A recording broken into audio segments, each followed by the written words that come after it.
Clawhauser's first clue that he shouldn't have had that box of maple-glazed citrus zest donuts before bed was seeing Officers Lelinski and Delgado murdered outside the precinct while he was coming back from lunch. Lucid dreams were a rarity for him, but not unheard of. Lucid nightmares were rarer still, and this one was a doozy. It started off with a regular day that turned into a horror show. Nothing new as far as nightmares went for him. Pretty standard, generally. From there, his dream had only gotten weirder. He'd seen mobs of grinning lunatics attacking his fellow officers and civilians left and right, until he'd been targeted. Then, it was that dream theater cliché of running. A twist he hadn't expected, because who would ever expect good things in a nightmare, was running into Gazelle herself. He'd barely registered her presence at all, until the tiny fox with the huge presence appeared. That was the part of the dream where the bad guy shows up and just as he dives at you, you wake up. Only that didn't happen. The Vulpine did not lunge at him to end his life, instead attacking the mob that was chasing him and his popstar companion. It was a physics-defying assault, as the pint-sized whirlwind of destruction never actually touched the ground at any point during the fight, even when he should have. This twisted little slice of subconscious nastiness was then, yet again, turned on its head by the fox and Gazelle starting to either bicker or flirt. There was a lot of talk using terms he hadn't heard since he'd been dragged to religious services as a kitten, and at some point his mind decided to change it up. He found himself lying flat on his back as Gazelle woke him up by patting his paw. He thought he was out of the nightmare and into a good old-fashioned fanboy dream, but the donuts acted up again. Everything seemed vague and strange. The little fox hovered around them, destroying anything that he deemed a threat, while he and his idol enjoyed a little walk through a war zone. Storefronts were smashed or burning, mammals were running for their lives. He even saw a group of mammals muttering something before they killed themselves in public. The final confirmation came when Gazelle snatched their vulpine bodyguard into her arms, grabbed his paw and unfurled a pair of huge, golden wings. The flight was short, carrying the trio over the climate wall from the city center to Tundra Town, but it was enough. He decided as soon as his paws touched the ground again that he needed to make an appointment with the precinct mental health staff. He was clearly under too much stress. Judy felt the presence of her fellow angel a few panting breaths before seeing her. She only had time to register that there were other presences with her comrade before seeing them in the flesh. To her further surprise, her recent friend from the precinct was among them. Under other circumstances she would be thrilled to see him. In truth, she was relieved to see he was unharmed, but this was not a good time for mortals to be around. The shock at seeing the cheetah was compounded at the fact that both he and the other angel were being shoved forward rather unceremoniously by a demon. A few days previously, she would have been panicked at seeing a demon near one of her own. Now she watched, not without a thrill of trepidation, as the shrimpy, infernal creature gave the two a final, solid heave before abandoning them and heading for the bar. Judy was already sliding out of her seat when she saw Nick glide out of his own and head off wordlessly towards the other demon.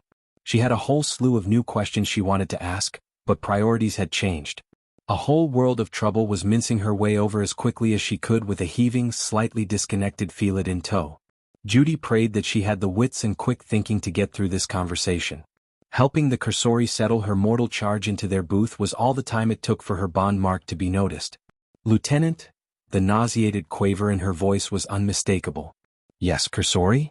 Judy answered in what she hoped was a steady voice. "Is that what I think it is?" "A bond mark of the summons." "Yes. I've never seen one like that," the other angel stated, her curiosity obvious. "I'm not surprised," the rabbit replied. Judy took a moment to look at what was left of her mark. The twining sleeve of haggard angles was smaller, barely larger than a long glove, and the depth of complexity in the pattern was staggering. It was supposedly a reflection of the depth of the relationship between the bonded pair, but now, it felt more like a labyrinth trapping her. The thrill and terror she felt at the thought made her feel ill as she watched the other angel work out the puzzle. Horror and revulsion filled her expression as Gazelle choked out one word in a strangled whisper: "Abomination. Don't you dare start with me, messenger. I have had too long a day to put up with the host's sanctimonious crap." Judy's words flowed hot and venomous, very effectively shocking Gazelle into silence. "I am aware of what this spell is and what it means. Perhaps it would interest you to know that the demon wearing the other side of this bond mark is Wraith. I'll let you think about that for a moment." The horror on her face seemed to increase at that revelation. It took a few moments of fish-like gasping, but the horned ruminant finally found her voice. "Wraith?" "Yes. The mystery demon himself. You know his file?" "Very well," Gazelle said, around some rather unbecoming gagging. He's been researched many times. I'm obligated to study all the missives and information I carry as part of my duties.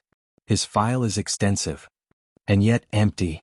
Judy stood up on the seat and nudged a glass of water towards the other angel's hoof where she leaned against the table, openly using it to hold herself up. Yes. Gazelle sipped from the glass. Why do you suppose that is? Judy asked as she sat down again, sipping her coffee. With all the reports, so little information. Why? Judy watched as her comrade sipped at her water and the question was considered. He must be very good. Yes, he must be. Judy fought to keep a straight face and not blush at the double entendre. Very good and very powerful. Now tell me, how would you handle such a demon? I beg your pardon? Frontal assault is a hopeless option. He'd shrug off any major binding you could throw at him and kill you for the attempt. Reinforcements won't help and he can make himself almost untraceable. All of that is in his file. Others have tried all those things and failed. Usually to their undoing. The gray was leaching out of Gazelle's face as Judy guided her along.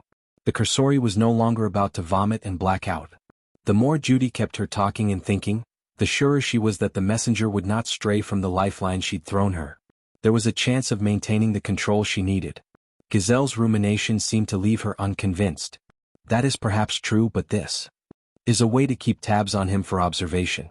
In these few days I've learned enough about him to fill out his complete assessment. Do you think the summons was worth the risk now? All of it? Gazelle asked, surprise clear on her muzzle. All. That is quite the accomplishment. I have a good thing going here. I'm getting more information every hour and I am not about to lose that, not when it comes to Wraith. Judy could see the discomfort in the messenger's face. How else could he be contained? I can't think of any, but it's an enormous risk. How did you manage it? I know. Judy elected to ignore the second question. Exile, court-martial. Execution if you've been corrupted. I haven't been. Gazelle found some iron to fortify her spine with and spat. I will not trust the word of a foolish angel who is fouled by a demon. Stealing her gaze, Judy unfurled her halo and wings with a burst of divine power. The little corner of the nearly abandoned bar was suffused with radiance and Gazelle was stunned to silence, again. Judy couldn't help but be smug as she asked, satisfied? How? The cursori stammered. I have remained uncorrupted. But you are bound to him. How is this possible? I want to say I'm just that good, but I honestly don't know. Judy sipped her coffee again, wishing for the first time it was something stronger. It means he has not laid a paw upon you. In any way. He hasn't. He's been a complete gentle mammal. Then, grumbling mostly to herself, mostly. Seeing the look of awed disbelief on the ruminant's face, Judy added, I don't know why or what he's up to, but I know he is up to something. He is a demon. Judy was surprised at the small flare of anger she felt at the comment. Exactly. The word tasted like acid as she spoke it. The cursori's suspiciousness was finally broken.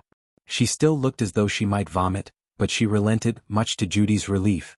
I cannot dispute what I have seen. You are pure and my acting commander. What are your orders? The situation down here is unstable. Do you have enough power to get home? Yes, but I will not be able to return.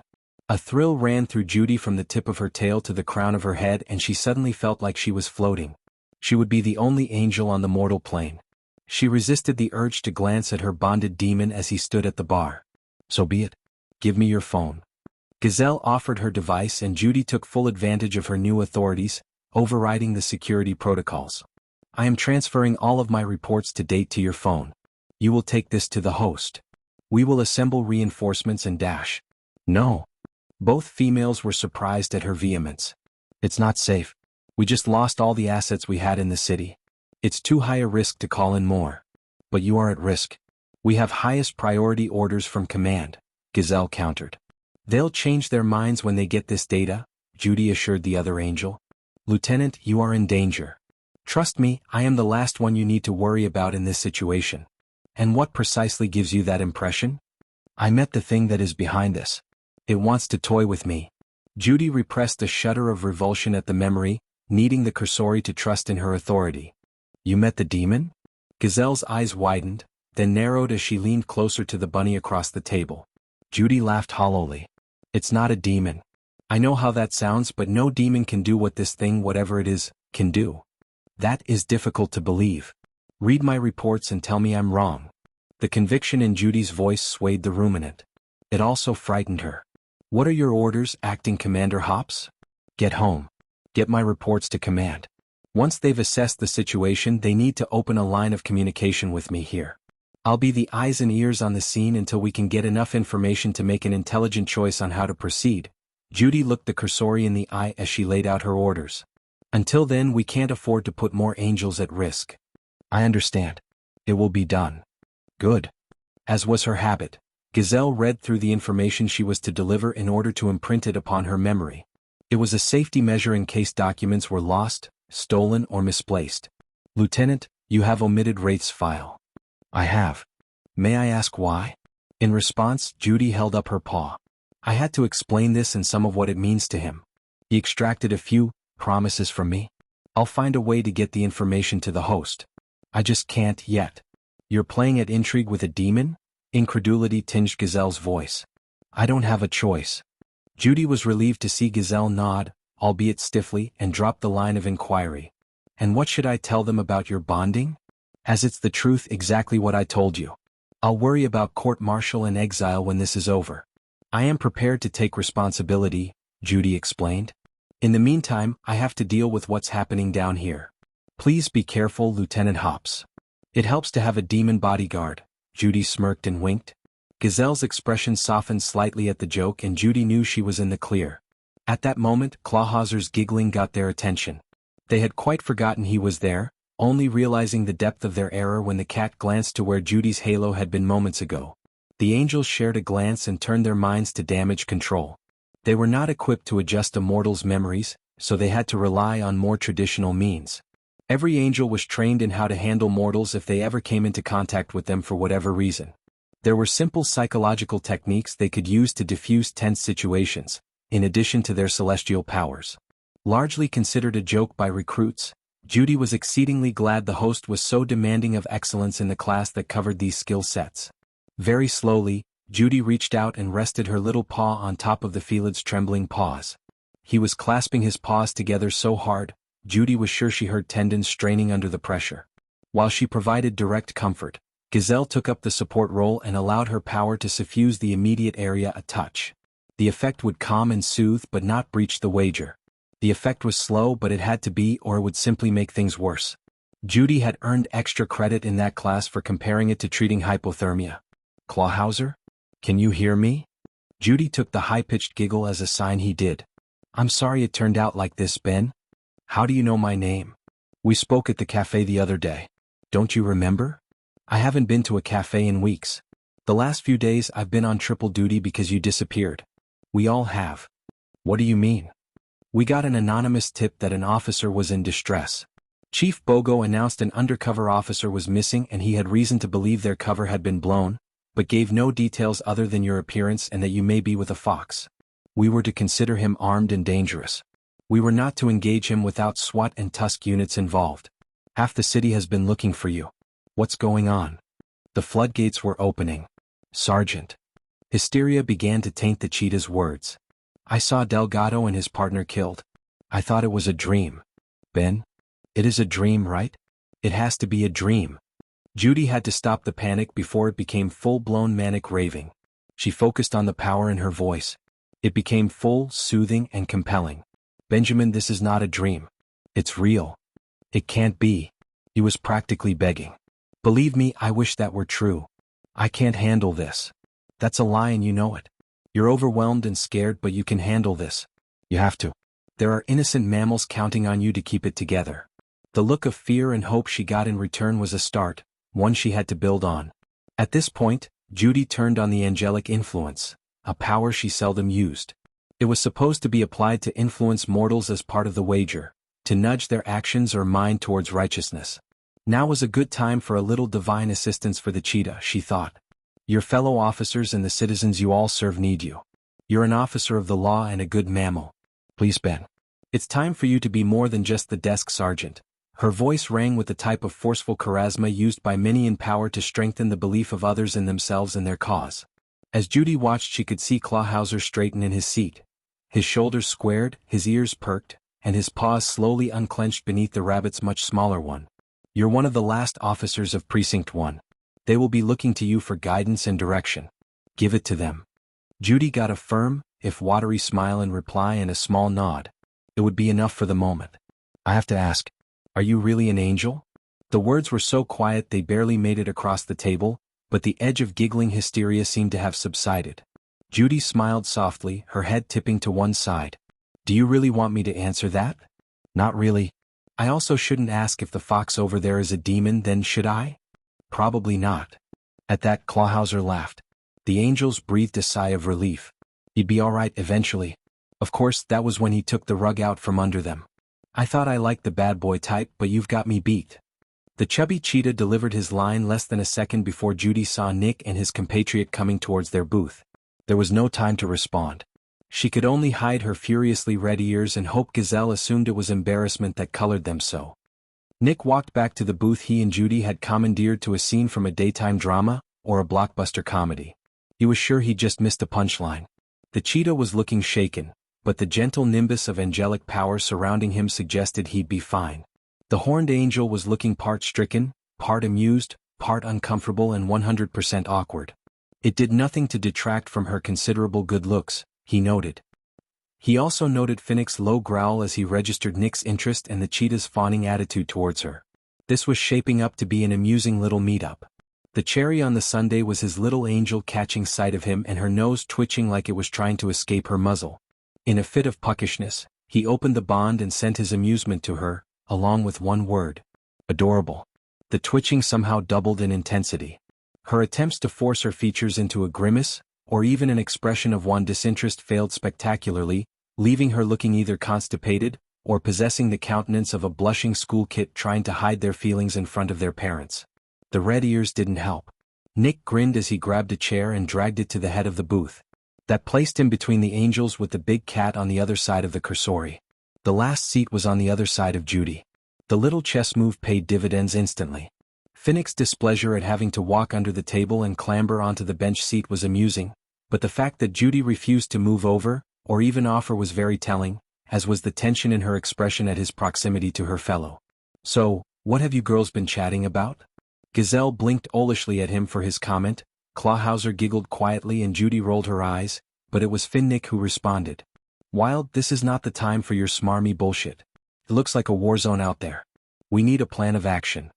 Which we have, unless I am mistaken. Nick looked at Judy and got a blank, fidgety stare in return. It seems I am mistaken. That earned him a punch to the shoulder. We don't have a full plan, just our end of it, Judy commented as the rest of the table blinked at her audacity. Gazelle will return to the host with the information we've gathered on our enemy. I will be the eyes of the host here once command makes contact. Clawhauser will return to the precinct and help to stabilize the city. She turned back to Nick and crossed her arms. And what will you contribute? Nick turned to the cursori. I have to ask, is your name Truth in Advertising, or just convenience? It's her name. That's all you need to know, Nick. All fine. You and I will find and take care of this little problem and Finnick will provide information, Nick supplied. He can do that? Judy directed the query at Nick and was startled when the response came from the opposite direction. Damn right, Rabbit, growled the petite fox. Finn isn't just an adorable little imp, he's quite well connected, Nick added in a sugary tone, smug pride showing through his words. Shut it, Wild. You may be my boss, but I will turn your red ass into a hat, you keep talking cute. Gazelle chimed in rather imperiously, so violent. You weren't complaining when I saved your tail, Toots. There was a flash of sharp teeth with those words that caused a momentarily flicker of alarm in the cursori's eyes. Nick smirked as he watched the fireworks fly. Seeing his fellow demon bickering with the angel was diverting. It was also extremely telling. He was in no way surprised when he felt annoyance that was not his own moments before he heard the rabbit's voice in his mind. What are you up to? Whatever do you mean? You goaded both of them into squabbling. What? Just doing a favor for a friend. I fail to see how. I've exposed her weakness. Now he just has to figure it out. You what? Judy was horrified. He was speaking truth. He had to. However, the idea that he had discerned it so easily was frightening. An angel was exposed to temptation and they had already lost so many. Before she could react, Nick spoke again. Keep your fur on, Hops. There's no need to do anything. The odds are long that Finn will even catch on, let alone care. Wait a second. Why bother then? Because it's fun for one thing. Judy huffed into her paw as she leaned onto the table and side-eyed the fox. And he needs all the help he can get.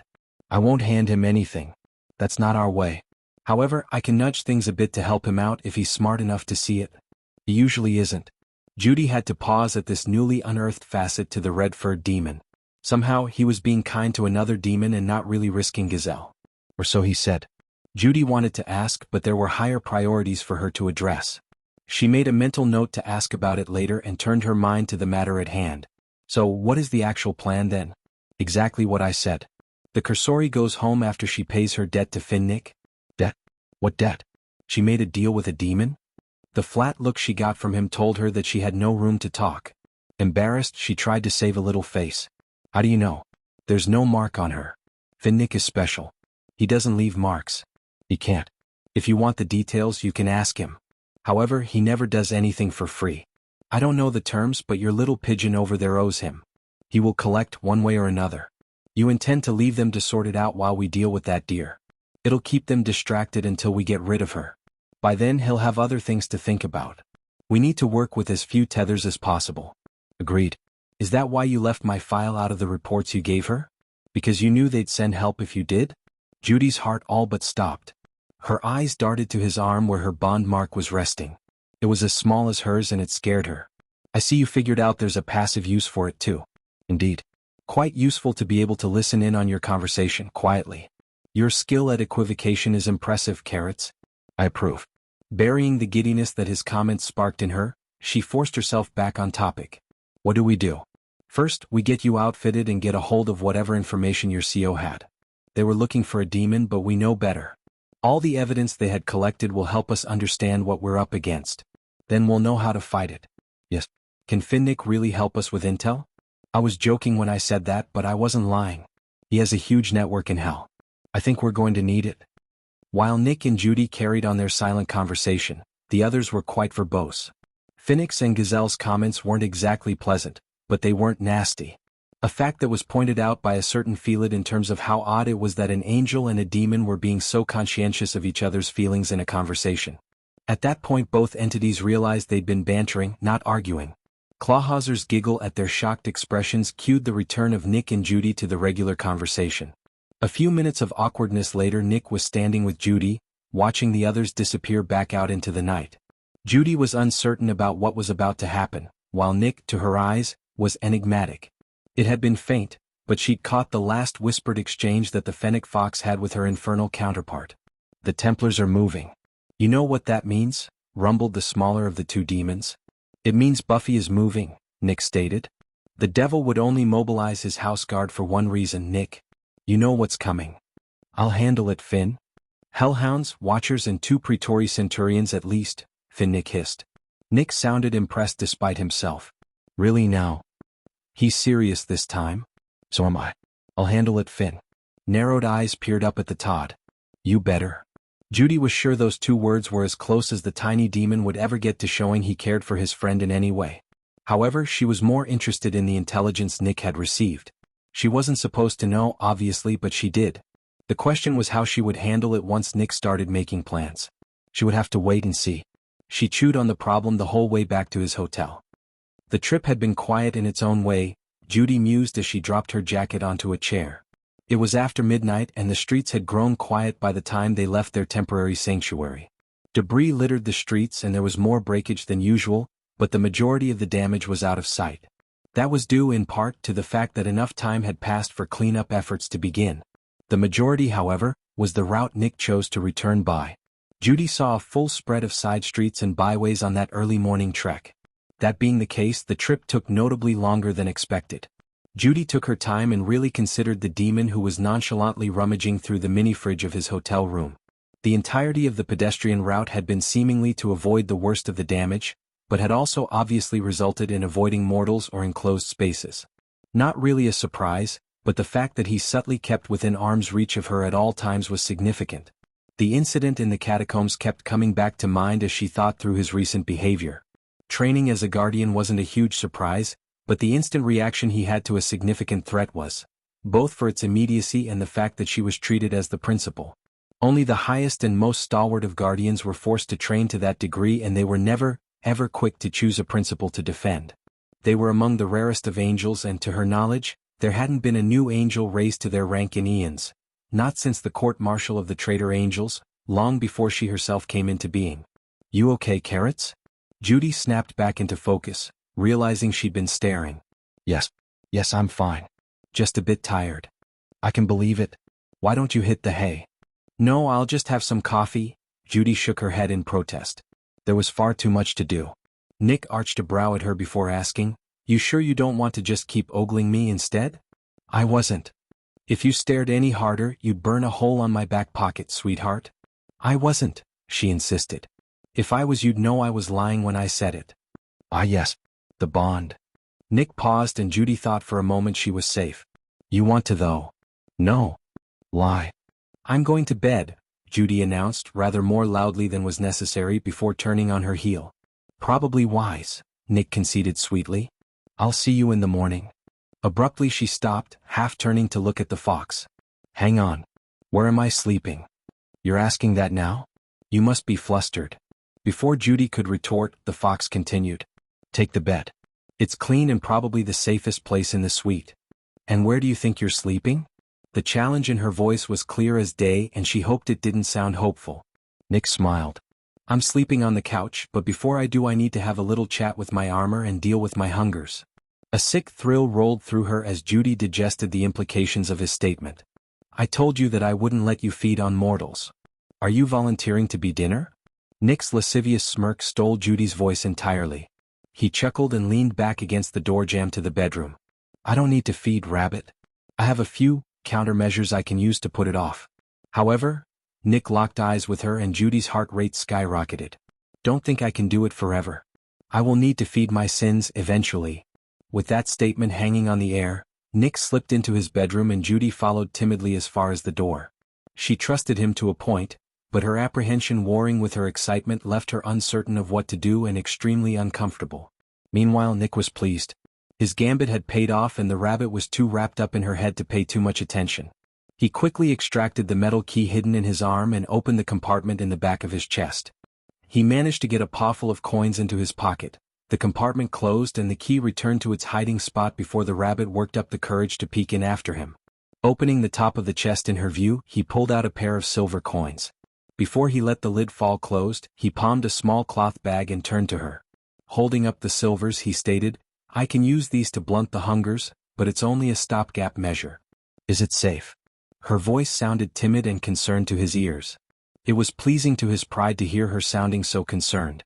He didn't expect to feel so elated from it, however, and pushed it to the back of his mind. "It is, but not terribly comfortable. While you have a rest, I'll talk to Lefty and the gang, then use the coins." "Should I stay with you?"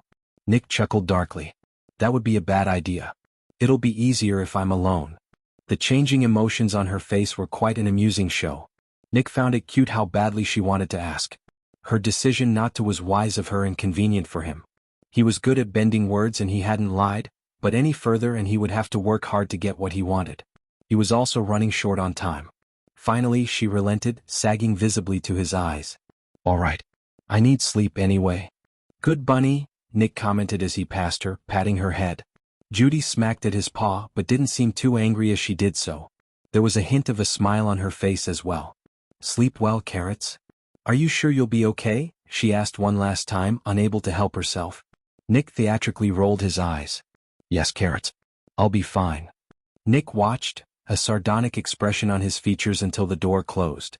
Then the mask fell away and he was pure focus. He opened his senses. The bond would give him away if he used it, so he relied on his own powers. A silver coin shimmered out of being and Nick's ears told him everything he needed to know. He quietly waited and let the sounds of the next room paint a picture in his mind. Mercifully, Judy was true to her word and quickly settled under the blankets.